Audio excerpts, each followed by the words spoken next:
In this video, I will show you how to list an item on Depop Web. Start by opening your browser and going to depop.com. Sign in, then click Sell Now. This will take you to the listing page. First, upload clear, high-quality photos of your item. Use JPEG or PNG files. Make sure the lighting is good and capture all important angles, including any details or flaws. Clear photos help buyers trust your listing and increase your chances of a sale. Next, write a short, scannable description.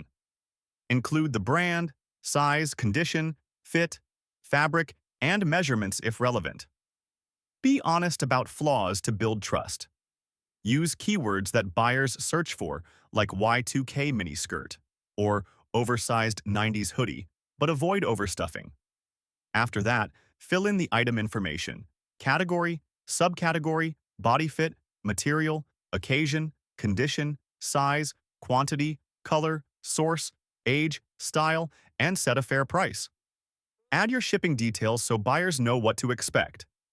Once everything looks good, click Post. On Depop Web, managing photos, descriptions, and drafts is often easier than on mobile, especially if you're uploading multiple items. If a photo fails to upload, try a smaller file or a different browser.